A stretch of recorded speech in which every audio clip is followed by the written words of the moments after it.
1 Jean 3:8, quelqu'un peut nous le prendre s'il vous plaît? 1 Jean 3:8. 1 Jean 3:8. Je peux lire. Vas-y. Si quelqu'un commet des péchés, il appartient à l'esprit du mal parce que l'esprit du mal est pécheur depuis le début. Pourquoi le Fils de Dieu est-il venu? Il est venu pour détruire les actions de l'esprit du mal. Amen. Amen. Il est écrit que le Fils de l'homme, le Fils de Dieu, est apparu afin de détruire les œuvres de ténèbres. Bien-aimés, vous avez tous suivi les témoignages de différentes personnes. Vous vous rendez compte combien le diable est méchant et mauvais. Combien il a gardé beaucoup de gens. Maman Dorcas, tu peux nous accompagner. J'aimerais demander à quelqu'un ne soit pas distrait. Combien l'ennemi a bloqué la vie de plusieurs dans des choses qu'on trouvait anodines. Et je parlais avec quelqu'un même qui me racontait, il y avait la copine de son oncle qui venait à chaque fois lui raconter ses expériences sexuelles avec son oncle. Je ne sais pas quel était le but. Elle-même, la personne pouvait se dire, mais Anna Sensté, pourquoi elle me raconte tout ça? Mais elle sait vraiment pourquoi elle te raconte tout ça. C'est simplement le fait de créer un point de contact. Bien aimé, il ne faut pas être tous à la naïf. Nous ne devons pas être naïfs. L'apôtre pouvait dire, car nous n'ignorons pas ses desseins. Le diable est un adversaire qui travaille matin, midi et soir pour détruire à nos vies. Voyez-vous combien de personnes ont été abusées simplement par des bisous comme ça. Moi-même, je me rappelle, j'ai été emmené par ça, par la masturbation, par mon cousin qui m'a emmené un jour. On se lavait comme ça, comme on a l'habitude, les garçons se lavaient. Et c'est comme ça qu'il m'avait plongé dans cette chose que je ne connaissais même pas. Et combien ça a été difficile pour s'en débarrasser. Quelque chose d'anodin, quelque chose qui peut vraiment détruire toute une vie. Et la bonne nouvelle de ce soir, c'est que la Bible dit que le Fils de Dieu est apparu pour détruire les œuvres des ténèbres.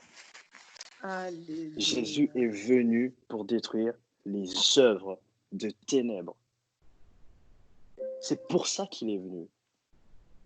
Et j'aimerais dire à quelqu'un que ne reste pas esclave de ton passé. Ne reste pas esclave de ce qui s'est passé dans ta vie. Jésus-Christ est monté à la croix pour prendre sur lui cette honte-là. Le Fils de Dieu est monté sur la croix pour te séparer de ton passé qui pèse sur toi. Le diable est avec ses agents, ils sont tellement nombreux qu'ils utilisent même des éléments qu'on néglige souvent, qu'on ne prête pas beaucoup d'attention. Vous vous rendez compte, une fille qui est devenue tellement impudique, tellement prostituée, vous vous demandez, mais comment une fille qui vient d'une bonne famille peut ressembler à ça? Son père était quelqu'un de très éduqué, de très cultivé. Comment est-ce qu'elle peut mener une vie comme ça? Bien aimé, il y a des choses qui se passent que l'intelligence ne pourra pas comprendre. C'est pourquoi nous devons faire appel à l'Esprit de Dieu. L'Esprit de Dieu est un esprit supérieur. Le Saint-Esprit domine tout esprit. Et je crois fortement que ce soir, Dieu veut délivrer une âme ce soir. Il est écrit que le Fils de l'homme est apparu afin de détruire les œuvres des ténèbres. Bien aimé, il y a une chose que nous ne devons pas ignorer, c'est que les œuvres des ténèbres sont bel et bien réelles. C'est une réalité. Le combat spirituel est quelque chose de réel. Je sais que beaucoup d'hommes de Dieu ne veulent plus en parler, ne veulent plus en croire. Il y a des vies qui sont condamnées, il y a des vies qui sont bloquées. Il y a ce qu'on appelle des lois établies. Je sais que beaucoup ne considèrent plus ces choses. Mais bien aimé, ce sont des réalités. Gédéon devait comprendre et découvrir cette réalité. C'est que le problème que vous êtes en train de vivre, c'est qu'il y a dans la famille de ton père, il y a un autel qu'il faut détruire. Et Dieu a dit ça à Gédéon. Il y a des choses que l'on doit comprendre, connaître et considérer. Oh non, moi je suis chrétien, je ne considère pas ces choses. Bien aimé, toi tu es chrétien. C'est peut-être toi qui tu penses vraiment que tu es chrétien, mais il y a des choses qui te retiennent encore. La Bible dit, si le Fils de l'homme vous a franchi, la Bible ne dit pas que vous serez à demi libre. La Bible dit, si le Fils de l'homme vous a franchi réellement, vous serez libre. Et le Fils de Dieu est apparu pour rendre à quelqu'un ce soir sa liberté. Est-ce que quelqu'un peut me dire Amen? Amen.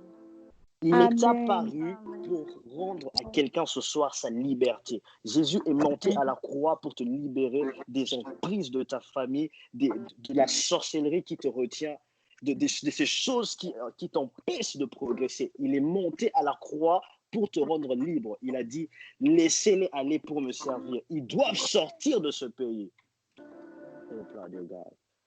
Ils ne sont pas appelés à servir Dieu en Égypte. Ils doivent sortir de l'Égypte. Bien-aimé, ne te contente pas d'aller à l'église et voir certaines choses se maintenir dans ta vie. Dieu ne veut pas simplement que tu ailles à l'église, mais il veut que tu deviennes une église en vivant une vie de culte qui plaît à Dieu. Tu dois faire monter un culte agréable à Dieu. Et Dieu veut que tu sois libre, que ta vie soit libre, afin que ton parfum monte devant le trône de Dieu. Lorsque tu te mets à genoux, que tu adores celui qui t'a libéré de la publicité, il t'a libéré de la pornographie, il t'a libéré de toutes ces choses. C'est en ce moment-là que tu te rends compte que le Christ est ton sauveur et qu'il est ton Dieu, puisque son autorité pèse sur ta vie.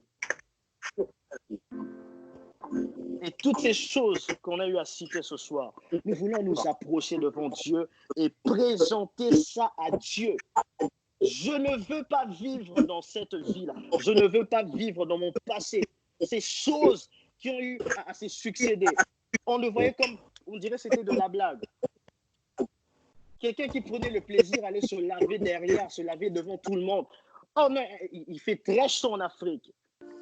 Qui prenait plaisir à se laver devant tout le monde, à se laver. Nous, on pouvait se dire peut-être que ça dans mon cas, ma blague. Bien aimé, il y a des choses qui ne sont pas de la blague. Et Dieu veut enlever ça de nos têtes, de ne pas tout banaliser. Bien aimé, ce qui t'arrive, c'est parce que tu n'as pas prêté attention à un détail. C'est pourquoi j'aime toujours dire, il faut faire attention aux détails. Bien aimé, le diable se cache dans des petits détails. C'est un expert des détails. Il aime les détails parce qu'il sait que s'il vient devant toi te disant « Je suis Satan, adore-moi », tu ne vas pas le faire. Mais le diable n'a pas besoin simplement de trouer ton habit. Il a simplement besoin d'avoir un petit trou. Il sait qu'en partant de ce trou-là, il peut détruire tout ton habit. Juste un petit trou peut permettre à ce qu'un habit soit déchiré. C'est pourquoi il aime les petits détails. Il aime là où les hommes sont ignorants. Là où on ne peut pas voir ses œuvres. Là où on les néglige.